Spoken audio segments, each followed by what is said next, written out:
Even if you don't want to be a digital accessibility tester forever, like that's not your career, like ultimate goal, accessibility testing is an opportunity to get your foot in the door. And once your foot's actually in the door with a company, it's much, much easier later to transition into a new role, a new career path like HR or cybersecurity, even IT support or customer support.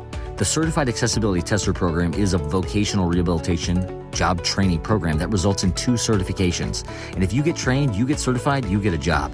That is the opportunity of digital accessibility testing. To learn more and find out if you qualify for the CAT program, go to accessibilityofficer.com. It's for 1 more rep. It's for 30 more seconds. It's for crushing your personal record. To see you go from doubting to dominating, to see you move from fear to fight. For you to realize you are strong, and the only thing holding you back is you. Why do we do what we do at Revision Training? So you can see the champion within. Download Revision Fitness, the audio fitness app, from the App Store or Google Play. Or visit revisionfitnessapp.com to sign up today and start your 14-day free trial for new users. I'm gonna keep on going. You keep going too. Come on, keep going. Revision Fitness.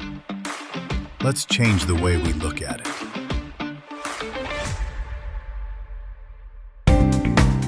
Howdy, howdy, and thanks for tuning into episode 147 of the Eyes Free Sports podcast.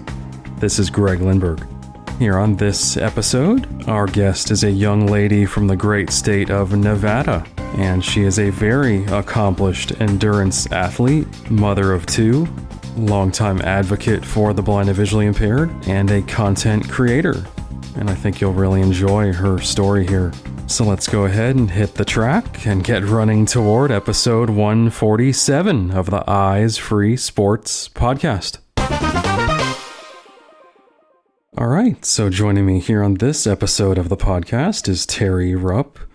And Terri is a mother, a very accomplished adaptive endurance athlete, a big-time advocate, I know, through the National Federation of the Blind and other work she's done, and just an all-around awesome person. Terri, welcome to Eyes Free Sports.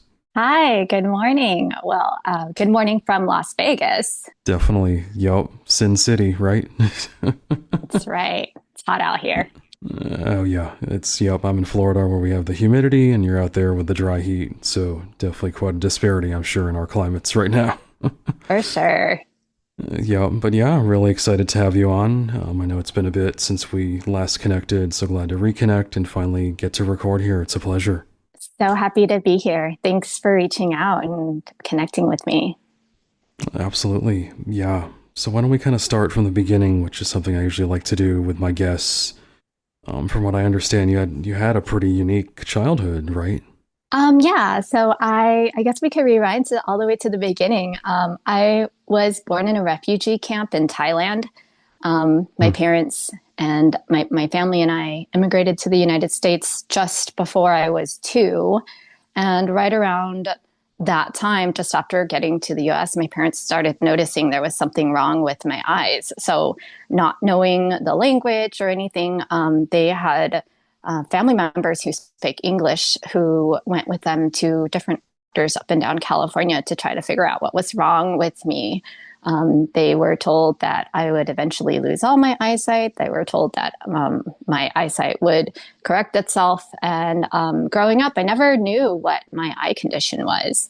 I went through school just faking it to make it, trying to be like all the other kids I went to school with, running around, running into poles, falling down steps and tripping over curbs.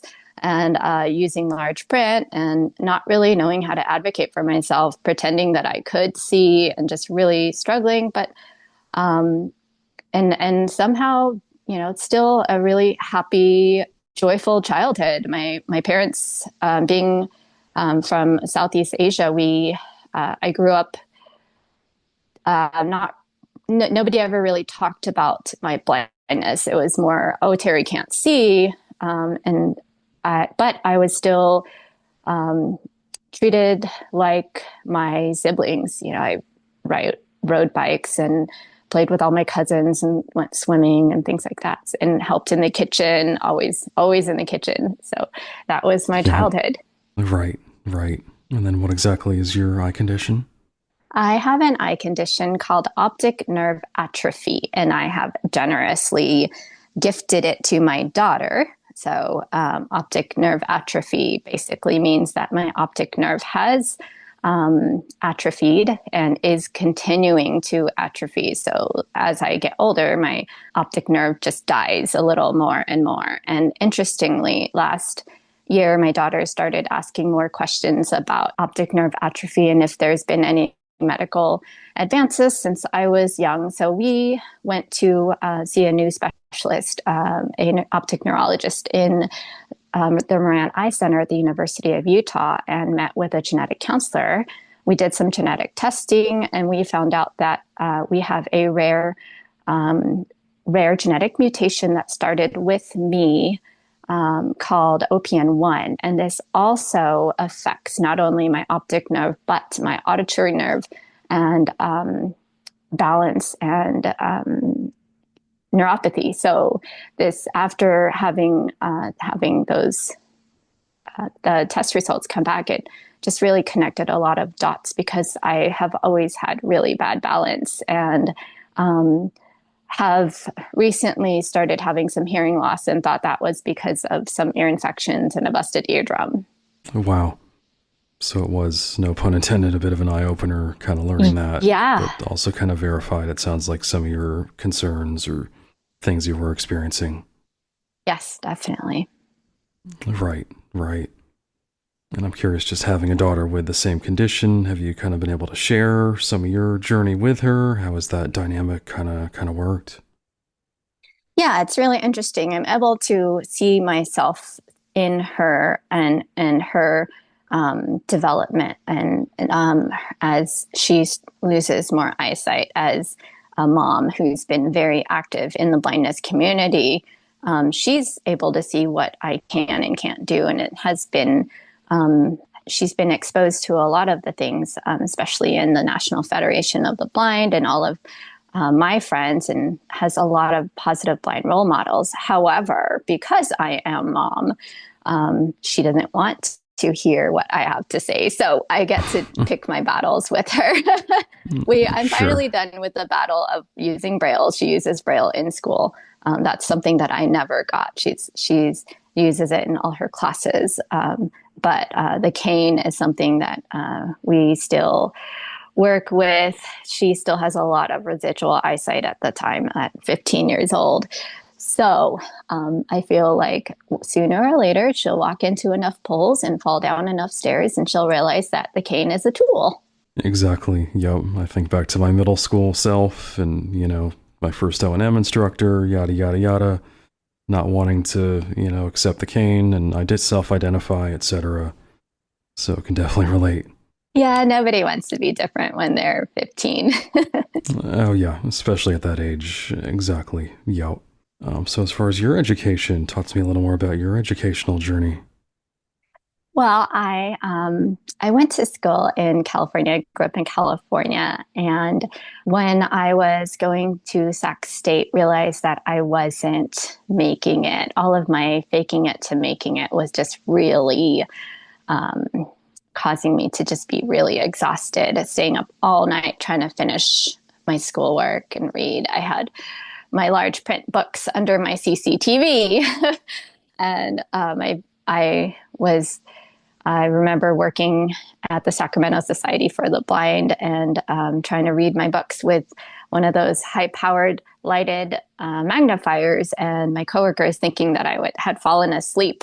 But I just had my nose in the book with my magnifier.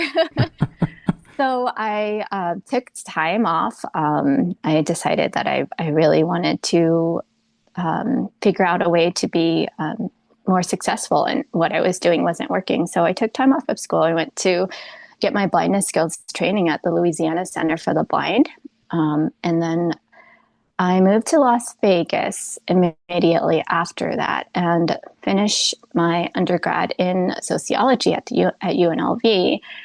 At the same time, I got married, had a baby, and told myself I was going to go back to school when my kids went to school, to pursue a master's in social work. And that never happened. My kids went to school and life just took over. I got really involved in different leadership roles in the NFB, in the community. I started running, and life kind of went away with itself. I haven't wanted to go back to school. I don't feel the need to go back to school. I find myself in different places with different professional positions, and it's funny. My husband asked me a couple of years ago, "What do you imagine retirement life to be like?" And I said, "Oh, I kind of like this." Right. Interesting. So speaking of running and sports, I know you did mention as a child, I would imagine when you had a little more vision, being very active and doing things outdoors, etc. When it comes to adaptive sports, though, I'm curious just your journey into adaptive sports. Yeah, I stopped riding my bike, I think, when I was my daughter's age, when I ran into a parked van. Ooh, So no fun.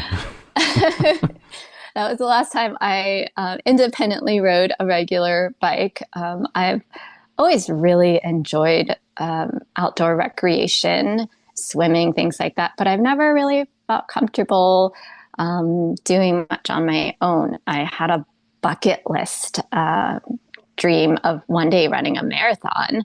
I walked a marathon with a friend. It was an awesome 80s 5K, which is just more for the fun of it and dressing up like we're in the 80s. And then about a year after that, I really wanted to do another 5K, but I couldn't get anyone to join me. I think this was in 2015.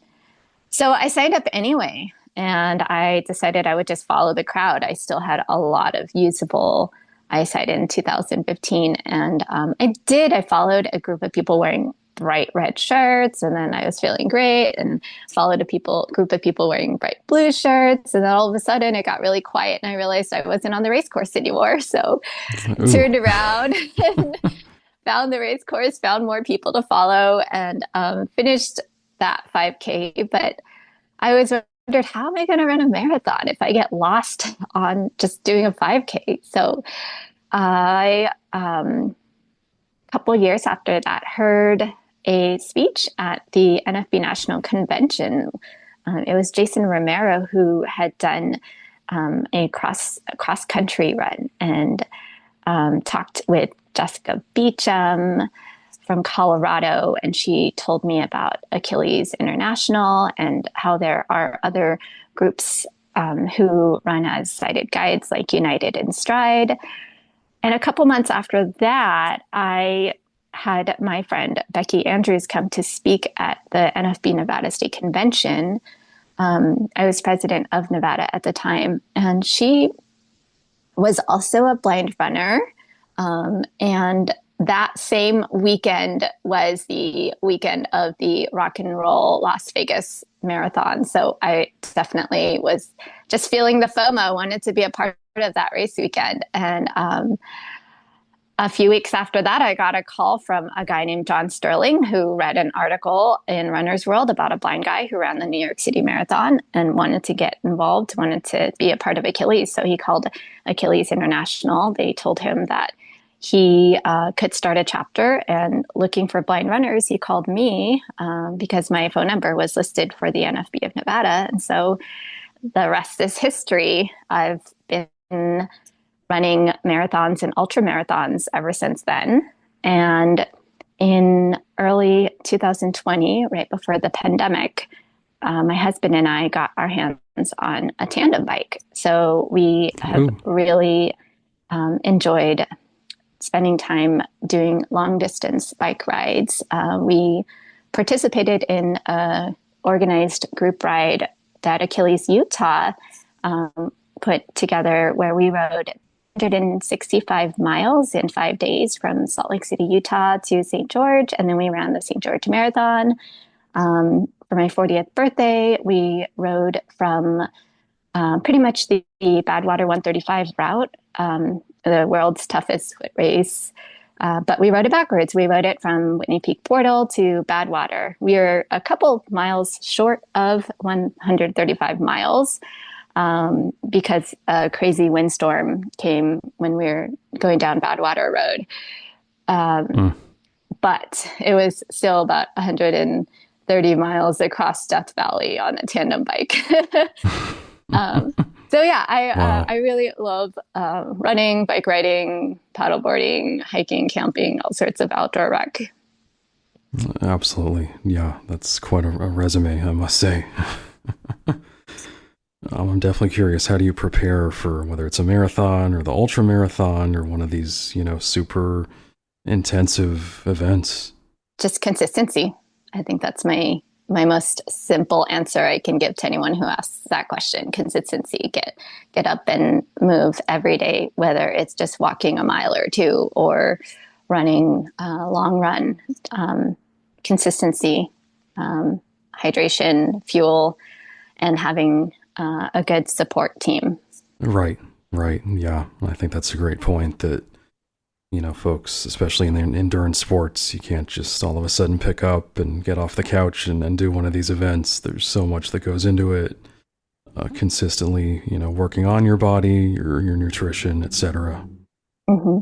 I'm definitely curious about the ultra marathons, if you want to explain how those work. Sure. This can get lengthy too, so I'll try to keep it short. Sure. So I didn't have a goal of running an ultra marathon. My goal, when I first met with John Sterling, our very first time that we ran together, he asked me, "What's your running goal?" And I said, "I want to run a marathon." John, in his head, was thinking, "Please don't say rock and roll. Please don't say rock and roll." And I said, "I want to run the Las Vegas Rock and Roll Marathon." So we together built Achilles Las Vegas with the training of the next year of getting ready and training for the Las Vegas Rock and Roll Marathon. After that race, I wanted to run another marathon. So I ran the St. George Marathon in 2019.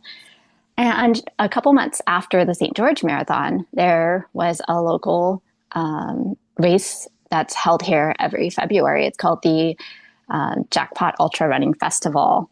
And the race directors were cleaning up after their ultra, and they saw another blind runner and his guide running while the race directors were just out there cleaning up. And one of the runners who had just finished running 100 miles was out there guiding one of our blind runners, and he was just really exposed to guides and blind runners and the relationship. And he was super supportive, and he invited Achilles to be a part of it. So I said, sure, why not? It's a 50K is only a couple more miles than a full marathon. So a 50K is 31 miles. So I ran my first 50K in February of 2020, and we were just so swept up in the energy. My guides and I were just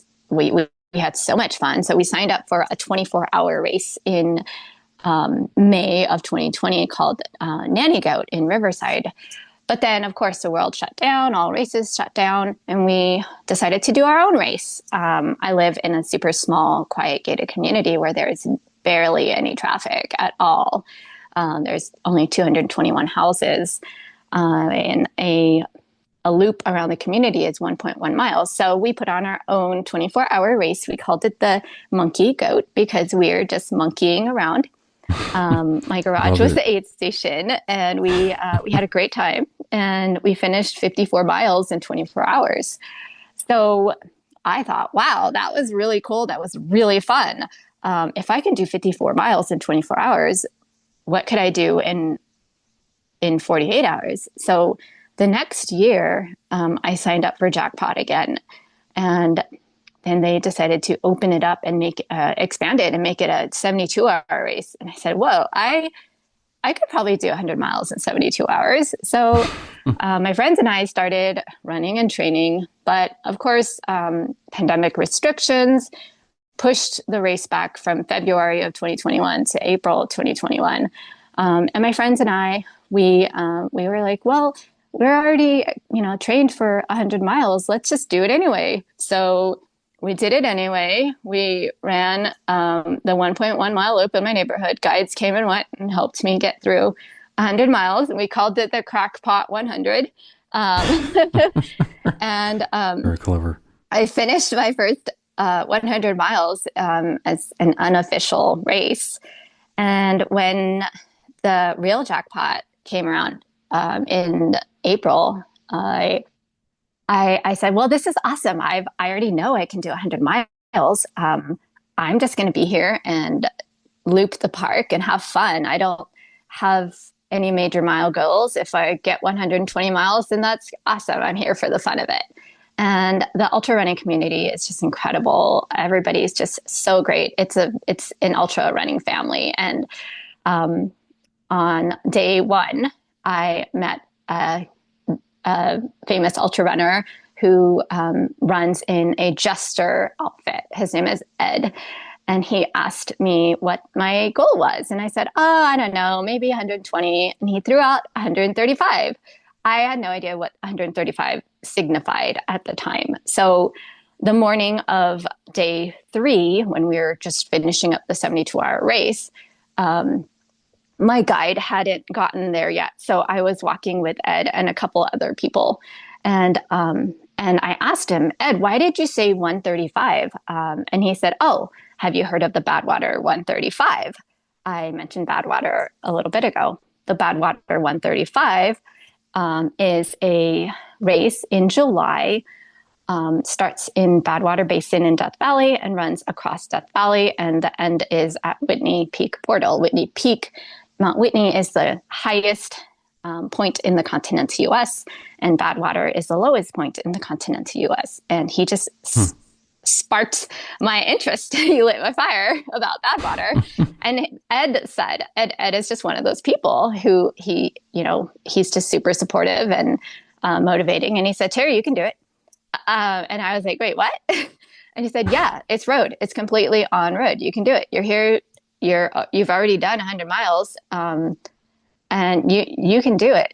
You have the determination. And that race, I finished 115 miles in 72 hours.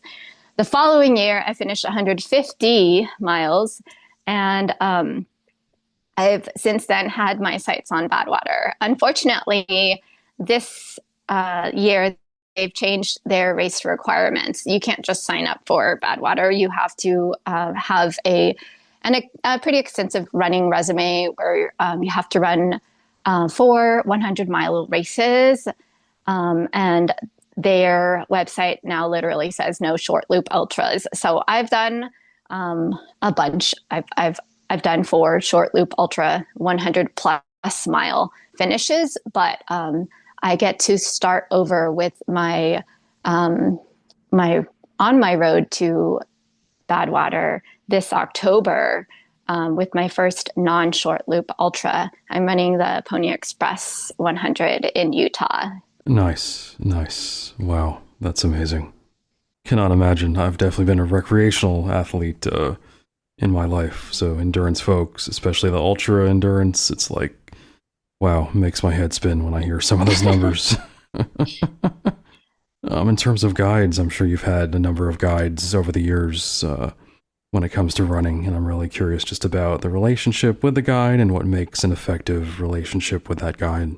Yeah, I have had a really wonderful group of guides that has come and gone since I started running in 2017 with John. We're more than just a guide runner, blind runner relationship. We're friends. We've running with my guides, especially during the long runs, is almost like a therapy session. I've been on runs where we just share so much, and this is common in the running community. And I think that's why I love running so much, because of the community that it provides. I really can't say enough about my guide relationship. There's constantly new guides being coming to the Achilles Las Vegas group runs. I got to run with a new guide last Sunday. I get to run with a new guide this coming Sunday. I have guides who I've run with, for almost 8 years, and it's just really special. I feel like it's not even a blind runner guide relationship. It's just a friend running with a friend relationship. Yeah, very interesting perspective there. I would imagine, though, there is, in terms of connecting with that guide, as far as just kind of, your speeds and just obviously you have to be on the same page in terms of the actual running, just in terms of the events, right? And there are, it's different with every running event, running a 5K, running a half marathon, full marathon is different. And then when you get into running ultra marathons where I have to run with multiple guides, I always joke, it's kind of like a relay where I'm the baton and the guides just pass me along. And my guides are warned when I'm doing those long ultra marathons, I don't know what I'm going to be like. I might need them to tell me I'm fine. Okay, Terri, you're fine. Keep going. You're fine. I might need them to say, okay, drink some Gatorade, lay down for a couple minutes, and then we're going to pick back up again. I've had some moments where it's gotten really, really tough, and I've had 2 really hard races where I quit. I had my first DNF in 2023. It was just too cold and the wind was, it was just too much. And I couldn't get past the hard moments. And my guides were okay. My guides said, okay, you're done. We'll help you clean up. And then, this last recent jackpot, I was hoping to do my first sub 24-hour 100.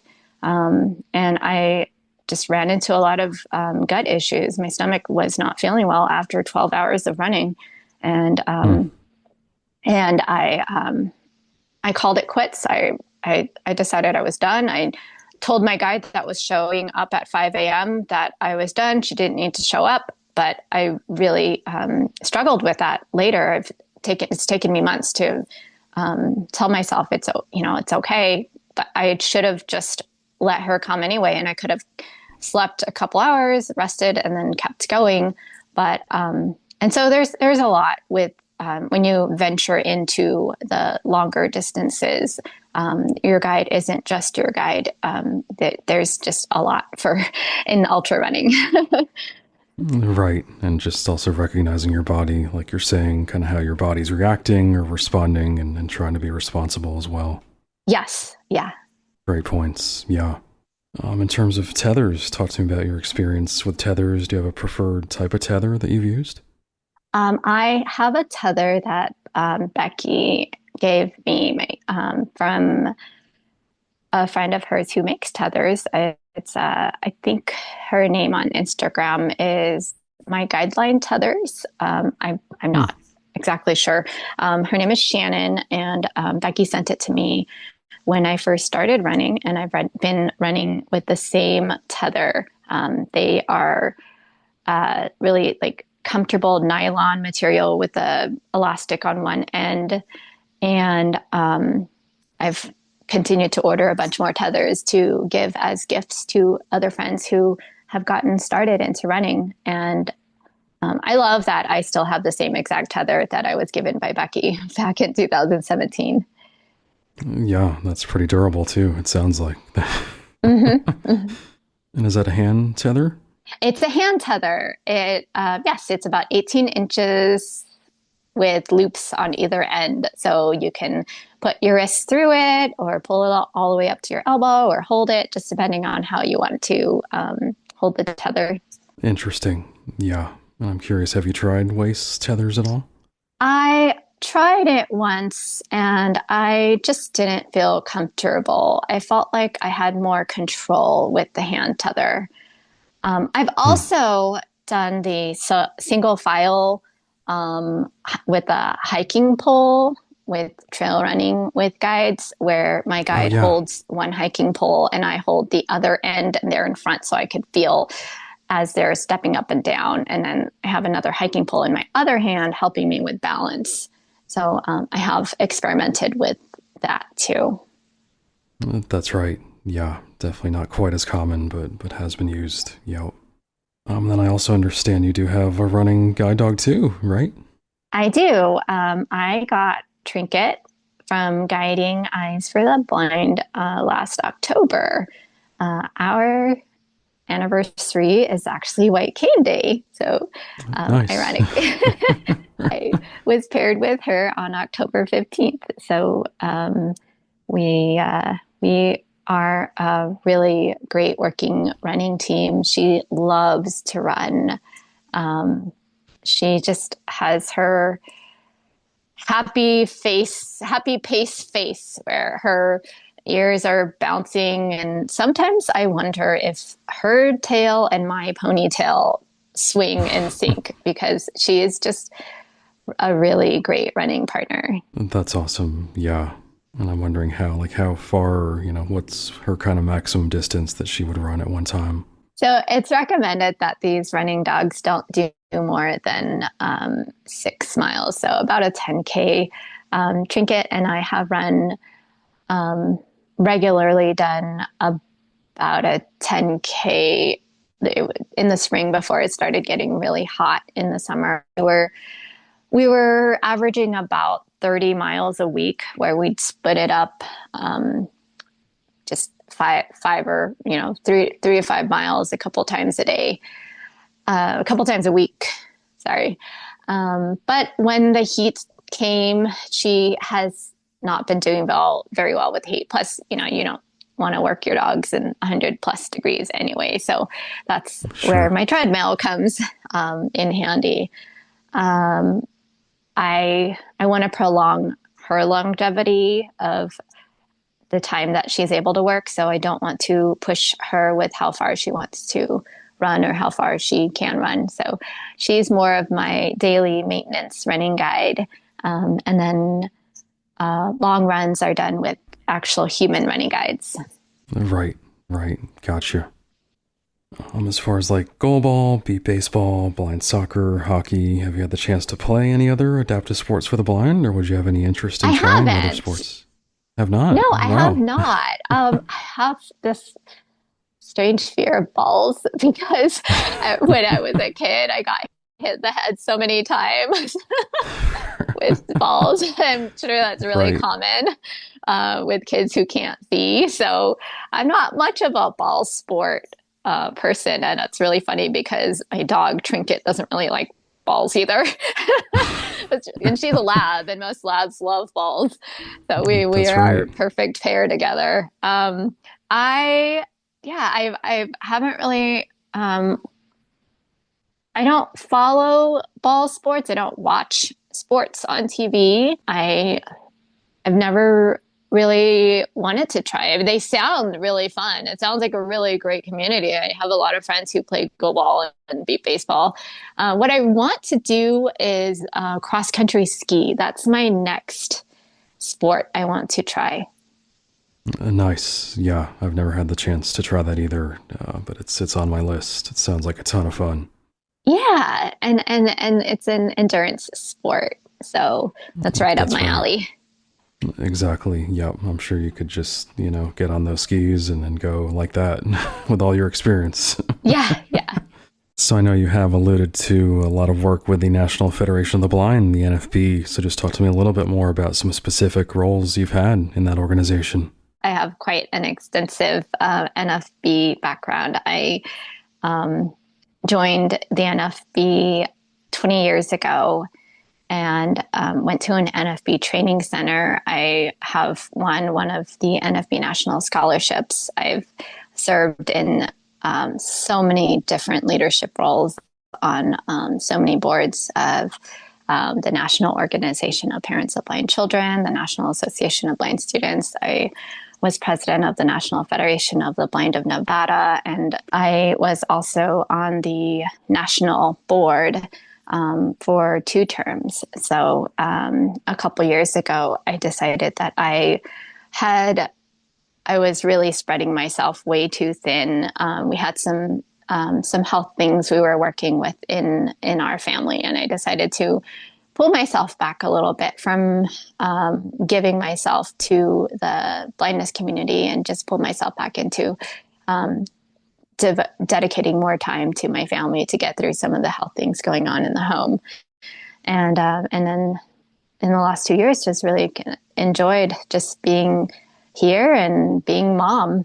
Right. That's awesome. And hey, hats off to you just on all the work you've done. I am an ACB member, full disclosure, but totally respect, both organizations and just all the work we do collectively.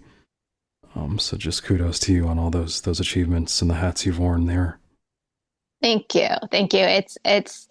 I've always told people that, when you love something, it's easy to do it. So it's do what you love and love what you do. And I love the NFB. I will forever be a member of the Federation. I definitely miss the activities of the Federation, but I also, at this current moment, love not having any leadership roles. I love just enjoying my kids. It's like I said, when I decided not to run again for the national board, my kids are only young months, and the NFB will be there when I'm ready to step back into leadership. And right now, with my daughter about to go into 10th grade and my son about to go into 8th grade, I feel like if I blink, they're going to be adults before I know it. And I just want to savor the moments that we have here as a family. Right. That's awesome.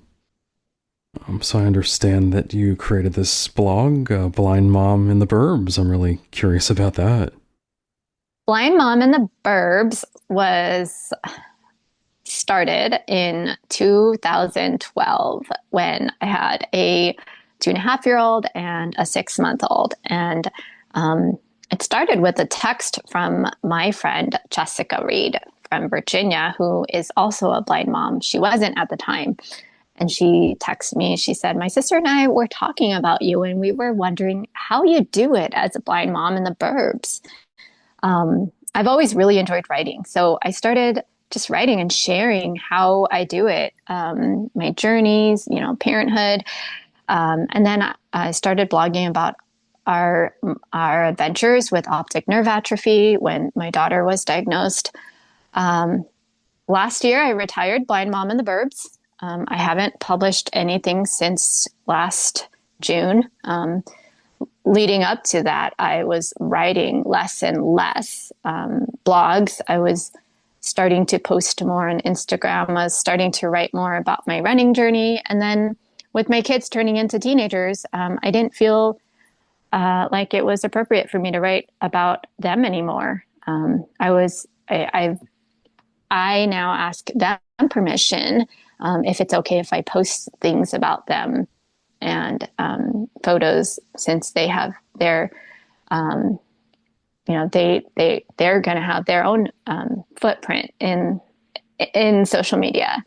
So I am now Blind Mother Runner on Instagram and Facebook, and that's how people can find me. And I feel that's more fitting to who I am today. I share about my running journey, about adventures with the family, running related, fitness related, recreation related, and then I share about Trinket, my running guide dog, and I write a lot about my feel good, feel well hashtag, and my reading and running hashtags. So I just it's funny. I asked ChatGPT the other day, just for fun, who's Blind Mother Runner? And it said, Blind Mother Runner is the social media profile of Terri Rupp.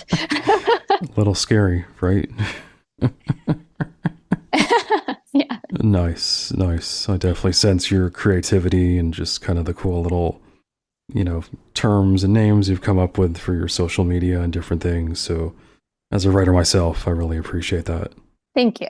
Absolutely. Yeah. So just a couple other things before we do wrap up. I'm curious, just from your standpoint, why would you say that the blind and visually impaired community should be active, whether it's recreationally, just getting outside, taking a walk, playing sports, or even endurance sports, just in general?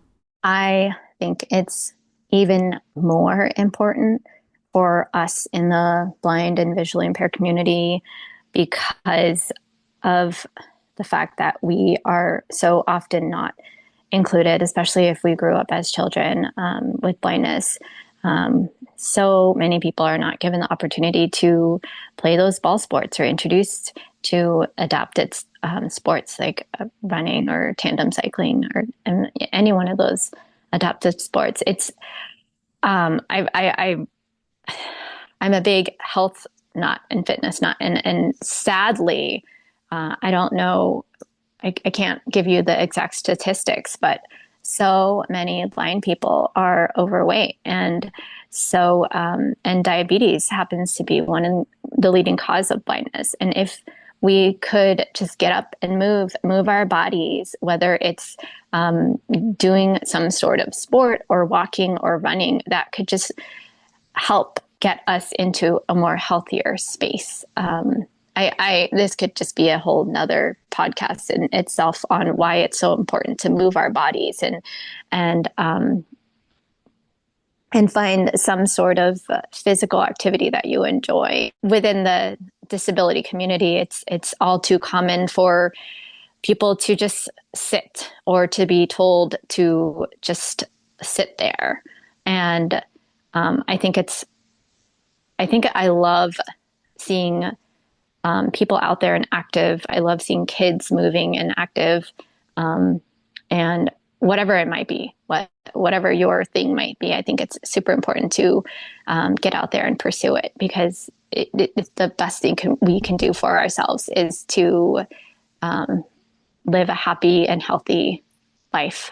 Absolutely. Yeah. And those are just some great points you made there. I think in some cases, like, it is by choice. Some people aren't active, but a lot of times in the disability community, it's just others telling us, like you're saying, no, you can't do that.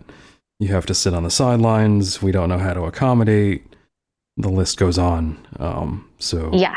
I think just, that's a big goal of this podcast, just to raise awareness about all these different recreational and sports opportunities out there that do exist, and to hopefully spark some interest, spark some ideas in people's minds.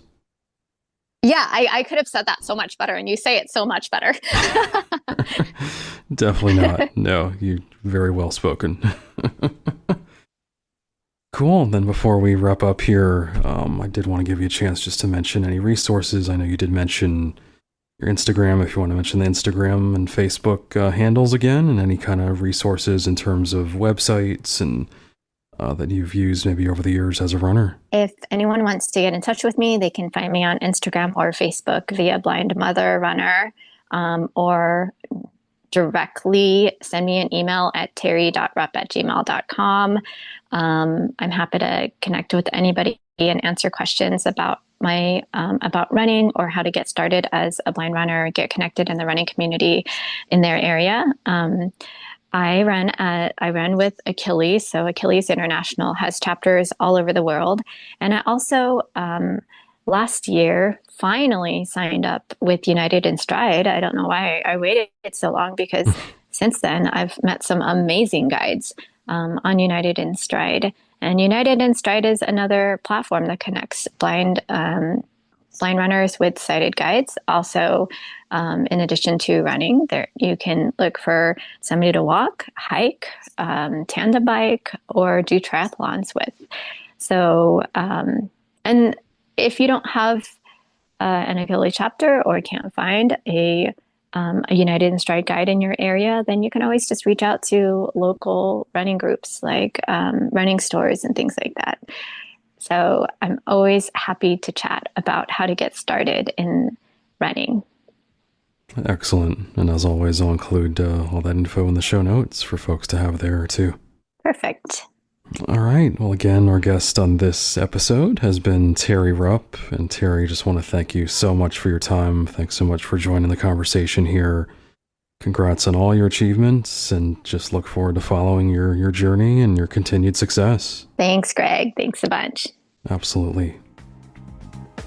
To hear more episodes of the Eyes Free Sports podcast and to subscribe, search for Eyes Free Sports on your favorite podcast platform or visit eyesfreesports.com.